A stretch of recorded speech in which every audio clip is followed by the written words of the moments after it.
learning, because that creates the foundation of knowledge and awareness. What will be your one advice to the educators? Well, I'm going to take professional privilege here and give two pieces of advice. From an Indian educator or an Indian teacher's perspective, how is it possible to get such opportunities wherein they can think of going to an international destination, get a job? Now, if I look at India, a lot of international schools, international universities coming in. There can be a lot of opportunities for educators and teachers. What is your call on the overall globalization? You always have to keep learning, and that's part of your webinars, your seminars. The second piece of advice is be aware of opportunity. And that's what I did way back at that kind of turning point in my career when I said to my boss, I'm going to Japan. We know that in Australia, the majority of students spend some time working overseas, or they work in a foreign company, or they work in a company that has foreign branches. And that's the same with India. Every young person in India today, when they get a job, they're going to be engaged globally. They're going to be engaged with people from other cultures. And so that's a really core skill that we as educators have to get through to our students. The way they view the world is not the only way, and the perspectives that they learn are going to help them critically in their life journey and in their professional journey.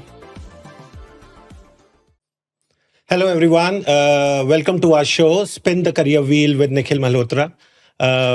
Today we have Kelly Smith, Pro Vice-Chancellor International at Murdoch University, Western Australia. Today's discussion is going to be around educators from being a teacher to a leadership role in an institute. We are also going to explore the challenges an educators face in this ever-evolving education landscape. So come join us. Hello, Kelly. Thank you so much for coming here today.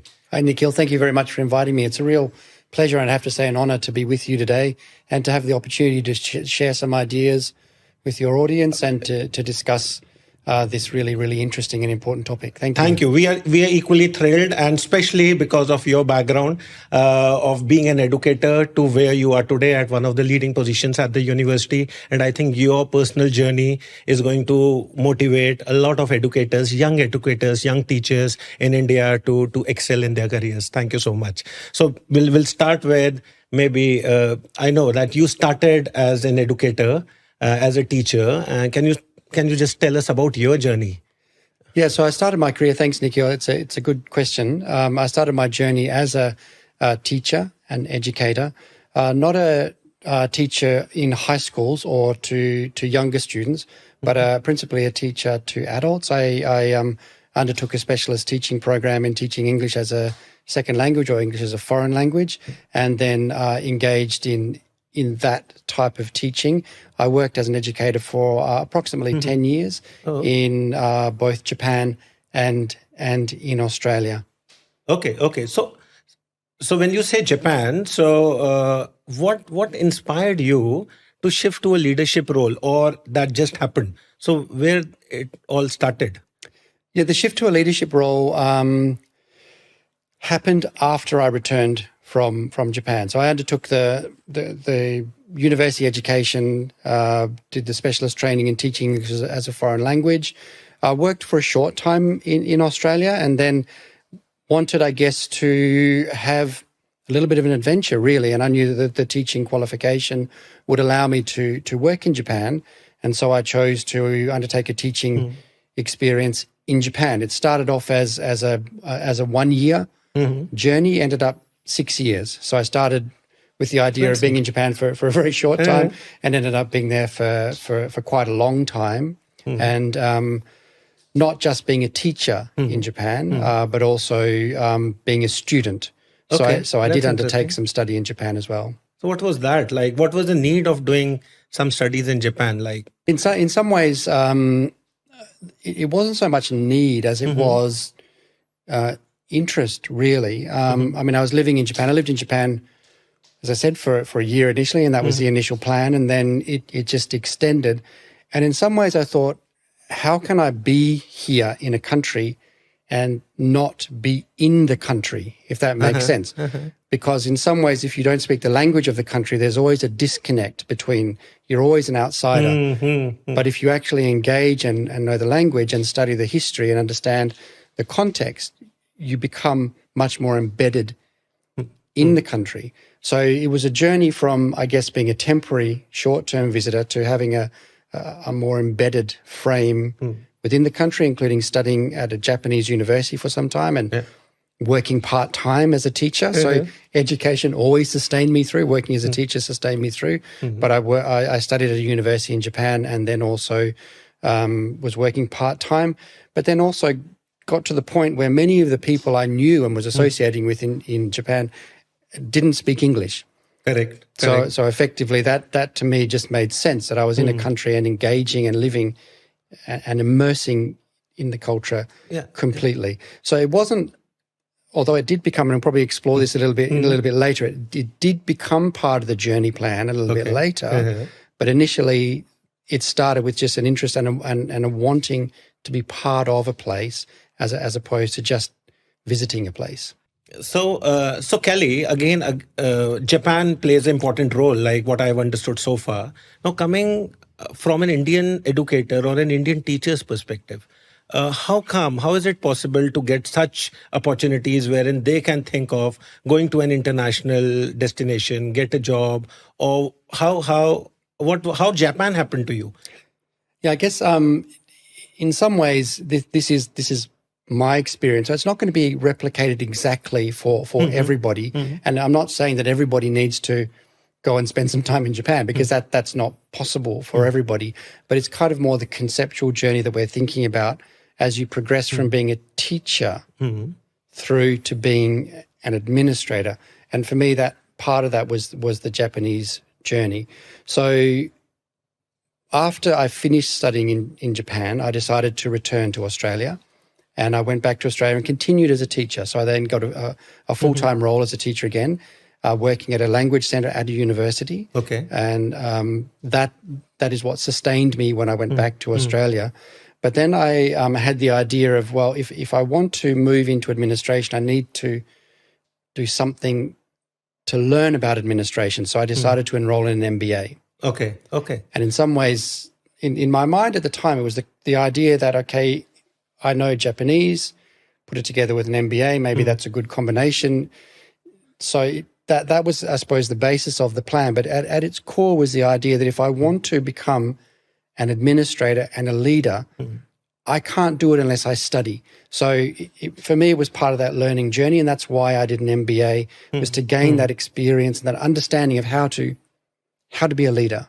I understand. And I think I appreciate you there, because it's not easy when you are into your life of a teacher, taking time out. So I think one of the aspects of being an educator and then looking forward to be a leader is that you always need to be on the go and ready to learn and ready to identify opportunities wherein you can go to the next level. So what, according to you, can be the top 3 things which an educator should look at to go or progress to the next journey as a leader in an education institute?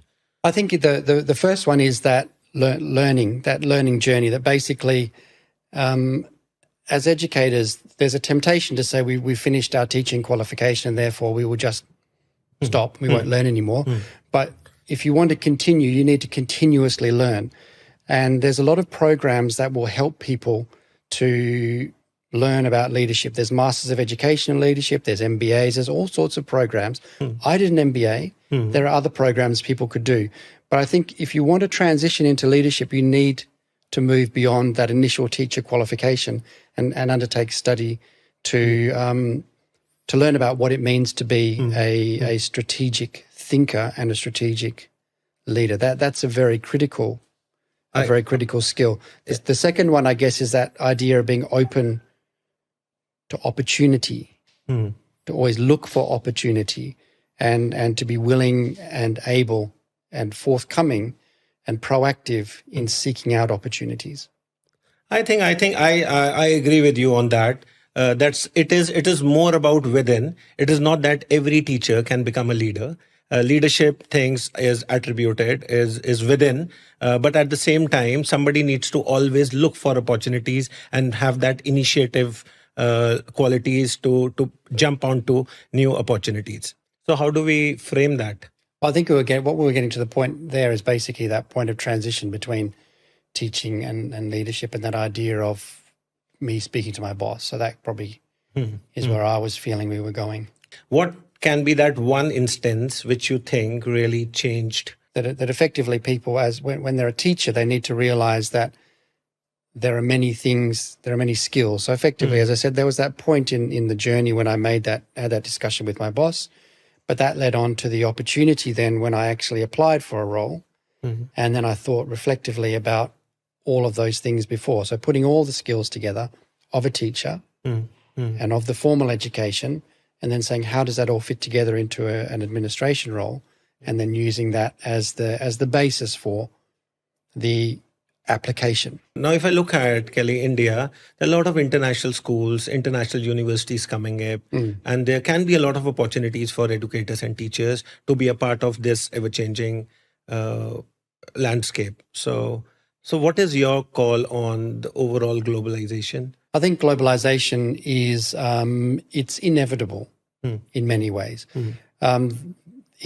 As most of these global trends happen, it waxes and wanes, and there's times when the general community is very supportive and engaged, and in times when there's pushback. We're in a time at the moment when there's a little bit of pushback from a lot of countries around globalization, but when you think about globalization as an imperative of the world, it won't stop. If you think about a young Indian person today or a young Australian person today, these 14, 15-year-old kids who are in the classroom who are being taught by our audience, if we think about what you're saying to them, you need to think that globalization is inevitable. We know that in Australia, the majority of students spend some time working overseas, or they work in a foreign company, or they work in a company that has foreign branches. And that's the same with India. Every young person in India today, when they get a job, they're going to be engaged globally. They're going to be engaged with people from other cultures.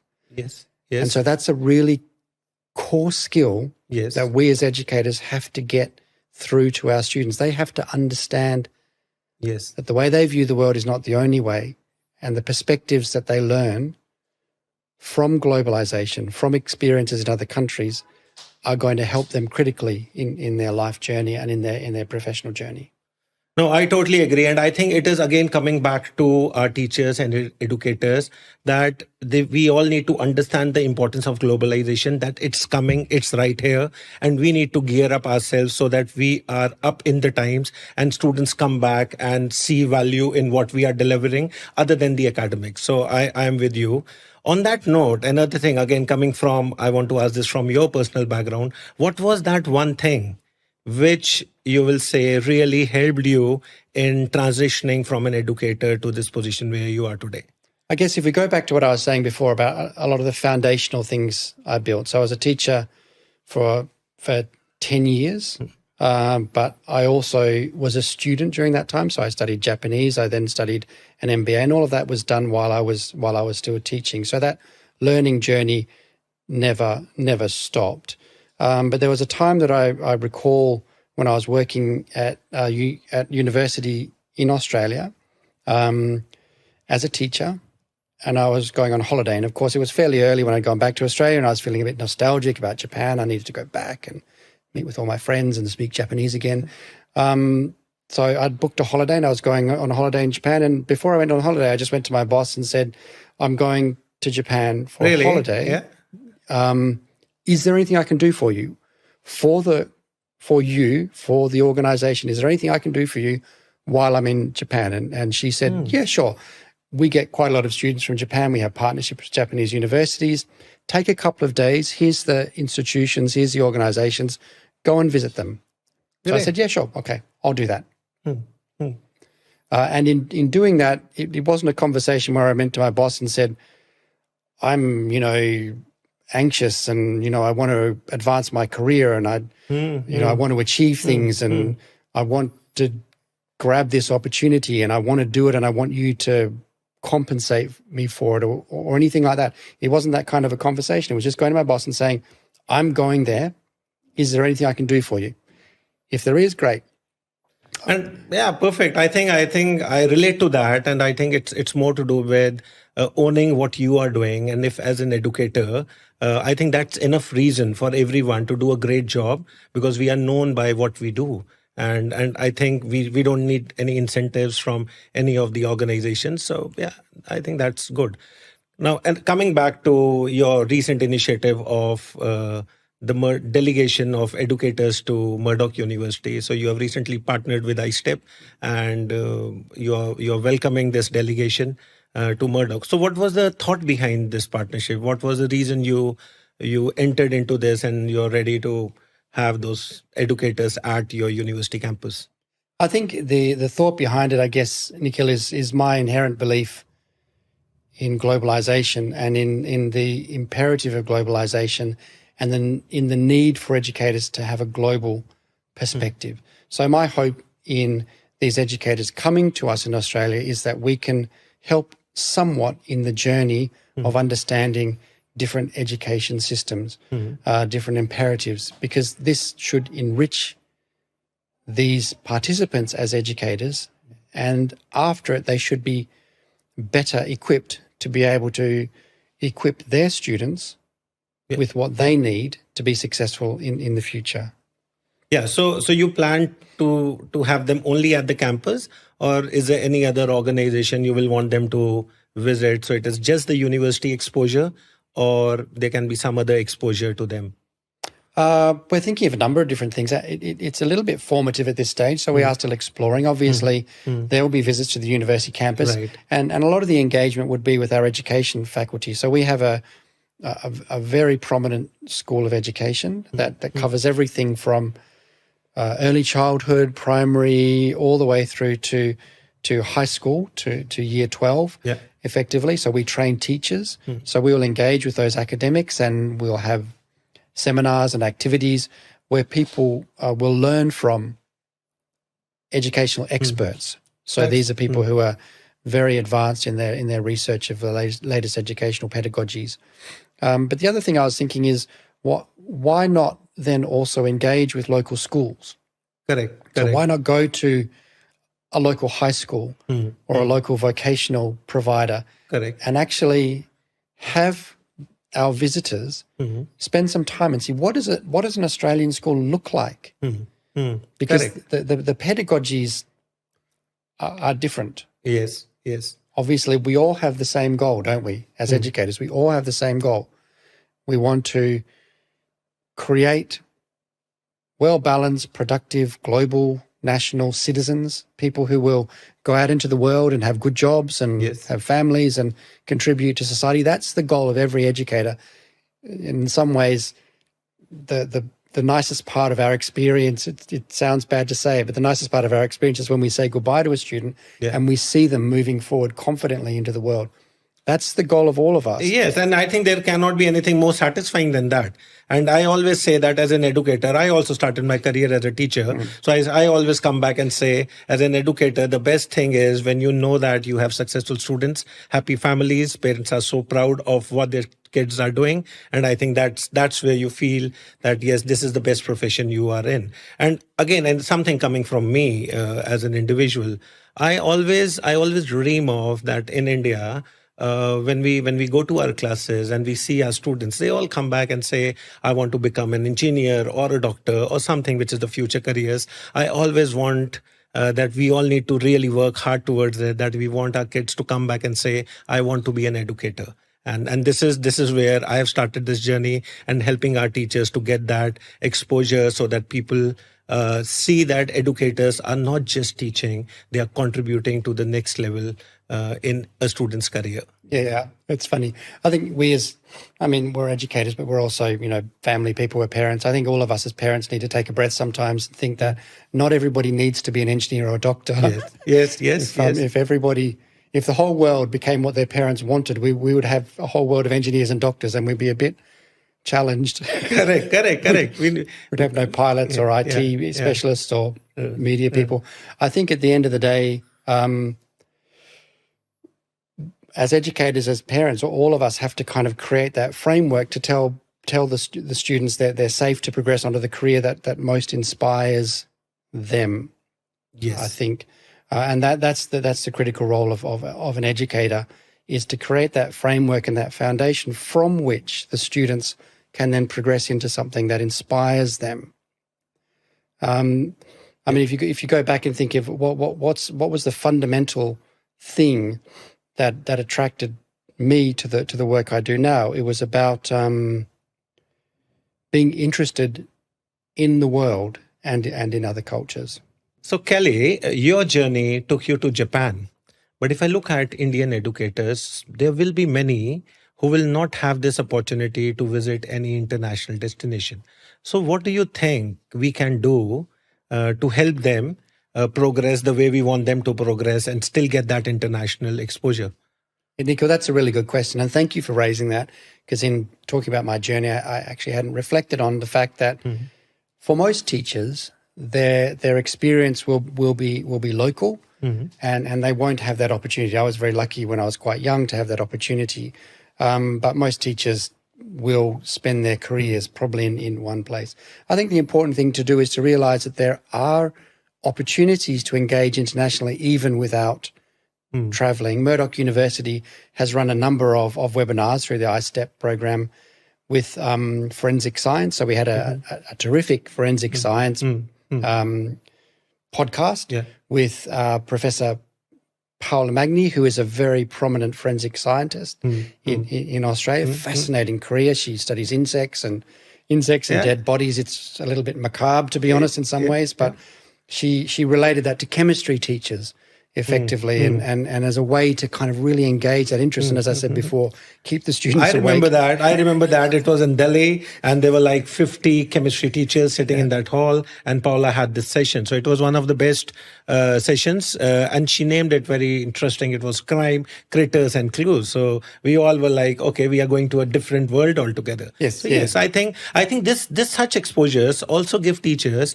a lot of stories back for their classrooms. Yeah, it's fascinating. I mean, we could go on forever about crimes, critters and clues. Yeah. She's a fascinating person and an amazing academic, but also, again, relates that real life back to, because that's one of the hardest things for educators, is relating things back to the theory that kids are doing in class. And she relates that back to that chemistry theory, which is really important. But we've done them on IT, on cybersecurity. We have a very prominent academic here at the moment from our School of Education who's traveling around India and providing these master classes on just education pedagogy and how to upskill as an educator. So there are ways to engage, especially in a globalized virtual world. There are ways to engage here. And my advice to your audience and to educators is, you don't, as I said at the beginning, your journey, this is my journey, and my journey was unique and it was privileged and it was fortunate in many ways. But you don't have to have that exact same journey as I had. Correct. But the fundamental idea of that journey, that exposure to global ideas, I think is important.